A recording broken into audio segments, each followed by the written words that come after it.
5.5 বছর বয়সে তিনি মদিনা তিনি আসলেন হালিমার ঘর থেকে আমেনার ঘরে। মাঠে যেতেন, প্রতিদিন বসে থাকতেন চুপ করে। কিছুদিন পরে খেয়াল করলেন বাচ্চারা মাঠে আসে, তাদের আব্বা তাদেরকে ডেকে নিয়ে যায়। আমার আব্বা তো কোনোদিন আমাকে এসে একবারও ডাকে নাই। আজকে তিনি ঘরে ফিরে গেলেন না, বসে বসে মাঠের এক কোনায় কাঁদছেন রাহমাতাল লিল। সন্তান যত দূরেই কাঁদুক, মায়ের মনে জানা হয়ে যায় বিদেশে বিরাজ্যে যার সন্তান মারা যায়, পশু পাখি না জানিতে আগে জানে মায়। আপনি গাজীপুরে পড়ে আছেন, আপনার মা চট্টগ্রামে, আপনার মা নোয়াখালী, বরিশাল। আপনি জোরে কাতরালে প্রথম মা বলবে আমার ছেলের কিছু একটা হয়েছে। যখন সন্তান কাঁদছে, মা আমেনার মন খালি। তিনি বেরিয়ে আসলেন, কোথায় আমার প্রাণের দুলাল কষ্টে পড়ে আছে। মাঠের এক কোনায় হু হু করে কাঁদছে ছেলে। সন্তান যত দূর থেকেই কাঁদুক, মা সন্তানের কণ্ঠ বুঝে যায়। আস্তে করে মাথাটা বুকে চেপে ধরছে, বাবা আজকে কি ব্যথায় তুমি এখানে কাঁদছো, কেন ঘরে ফিরে গেলে না?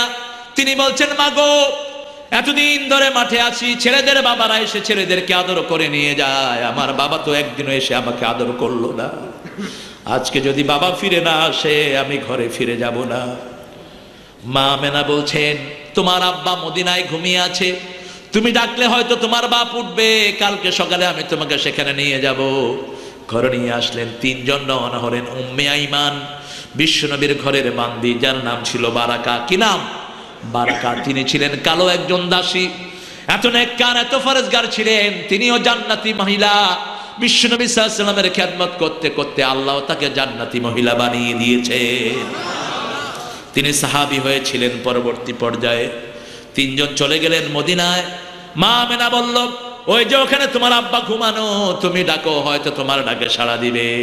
চিৎকার করে বিশ্বনবী ডাকছেন, ইয়া আবাতি, হে আমার আব্বা, হে আমার আব্বা।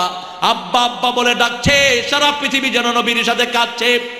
মা বললেন, বাবারে এটা এমন ঘুম, একবার যে ঘুমায় দ্বিতীয়বার সে ওঠে না।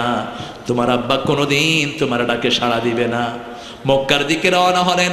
আবওয়া নামক জায়গাতে এসে মা অসুস্থ হয়ে পড়লেন। 2 দিন পরে মাও চিরতরে বিদায় নিয়ে গেলেন। মদিনায় ঢুকলেন, উম্মে আইমানের কোলে চড়ে আব্দুল মুত্তালিব বলল, আহারে তাকিয়ে দেখো দুনিয়া, নিজের বাপকে আনতে গিয়ে চিরদিনের জন্য মাকেও বিদায় করেছে মুহাম্মদ সাল্লাল্লাহু। আল্লাহ রাব্বুল আলামিন এই চিত্র আকাশ থেকে বর্ণনা দিলেন, আলাম ইয়াজিকা ইয়াতীমা ফাআওয়া ওয়া ওয়াজাদাকা দাল্লান ফাহাদা ওয়া ওয়াজাদাকা আইনান ফাআগনা ফাআম্মাল ইয়াতীমা ফালা তাকহার ওয়া আম্মাস সাইলা ফালা তানহার ওয়া আম্মা বিনি'মাতি রাব্বিকা ফাহাদ্দিস। বিশ্বনবী সাল্লাল্লাহু আলাইহি ওয়াসাল্লামের আব্দুল মুত্তালিব দাদাও মারা গেলেন, নিজের আপন চাচার হাতে দায়িত্ব দিলেন আবু তালেব। নিজের আপন চাচা ছিলেন 3 জন। কয়জন?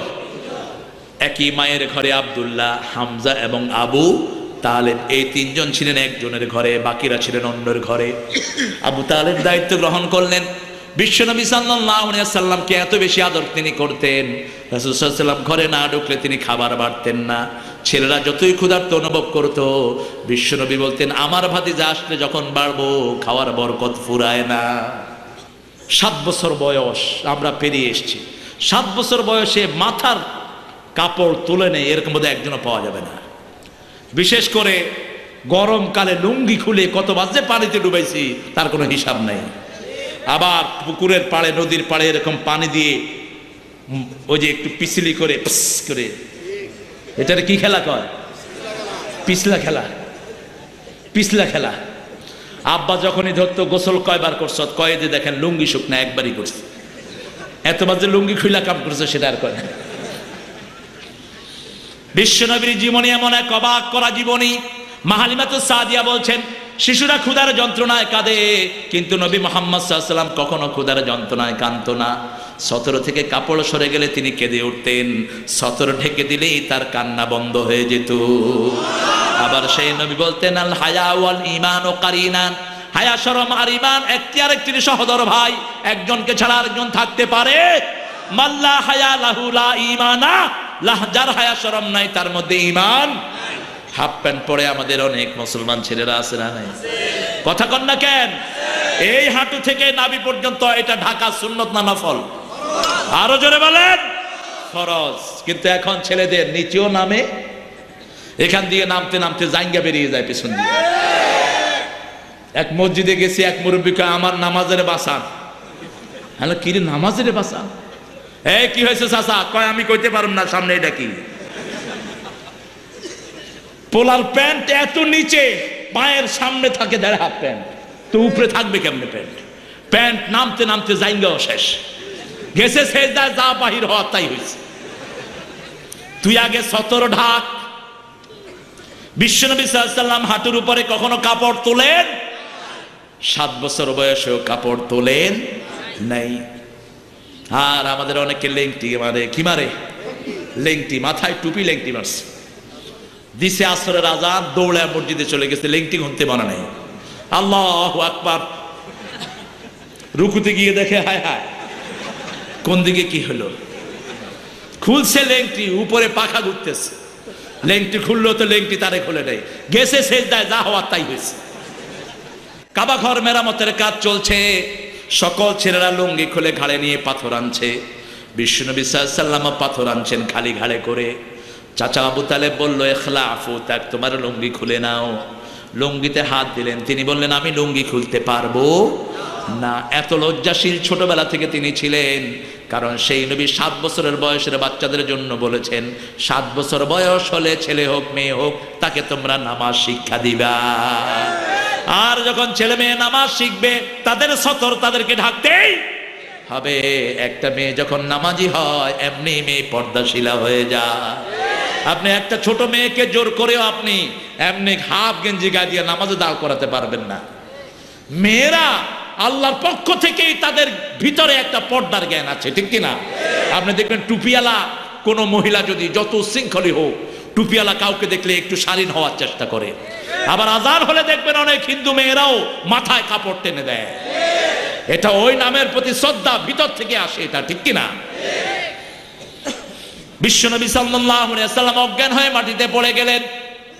চাচা তাইনা লুঙ্গিতে হাত দিতে পারলেন না। বয়স হলো 9 বছর। কয় বছর? 9 বছর। 9 বছরের ছেলেরা আজে বাজে গান শুনে। আমাদের দেশেও সেই গানের অনুষ্ঠান হয় কি হয় না? আল্লাহ রাব্বুল আলামিন বলছেন, তোমরা লাহওয়াল হাদিস শুনো না, বেহুদা কথা শুনো না। লা ইয়াসমাউনা ফিহা লাকওয়ান ওয়ালা তাসীমা ইল্লা কিলান সালামান সালামা। জান্নাতীরা কখনো বাজে কথা শুনবে না। লাগ হলো গুনার কাজ, এই লাগ জান্নাতীরা শুনবে না। আনিল লাগবে মুরাদুন, এই লাগ থেকে, বেহুদা কথা থেকে সরে আসতে হবে, ঠিক না বেঠিক?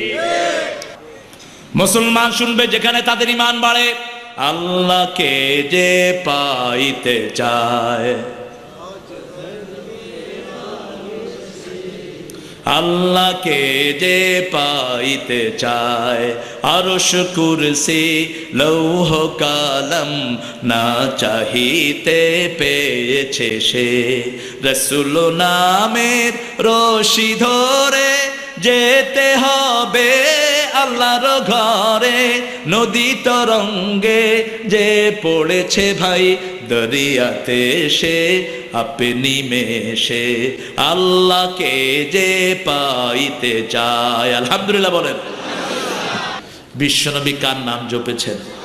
শব্দ চয়নের জন্য শিরক না ঢুকে জপতে হবে কার নাম?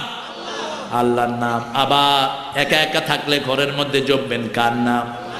কিন্তু আমরা যারা মুসলমান নই তারা জপে কার নাম? যখন রাত্রি নিঝুম, নেই চোখে ঘুম, একলা শূন্য ঘরে, তোমায় মনে পড়ে মাগো, তোমায় মনে পড়ে। মাকে মনে পড়াবেন না, মায়ের জন্য দোয়া করবেন, ঠিক কিনা? মনে পড়াতে হবে কাকে? ফাজকুরুনি ফাজকুরুনি আযকুরুকুম আশকুরুলি। কিন্তু মায়ের জন্য দোয়া, যাদের দোয়া নাই তারা মনে করবে, ঠিক কিনা? আবার তারা বলে জানি তোমার আশিস পেলে উঠব সকল বাধা ঠেলে, তোমার আশিস আমার পরে সদা যেন ঝরে, তোমায় মনে পড়ে মাগো, তোমায় মনে পড়ে। আর আমরা বলবো কি, যখন রাত্রি নিঝুম নেই চোখে ঘুম, একলা শূন্য ঘরে, তোমায় মনে পড়ে আল্লাহ, তোমায় মনে পড়ে। জানি তোমার রহম পেলে উঠব সকল বাধা ঠেলে, তোমার রহম আমার পরে সদা যেন ঝরে, তোমায় মনে পড়ে আল্লাহ, তোমায় মনে পড়ে।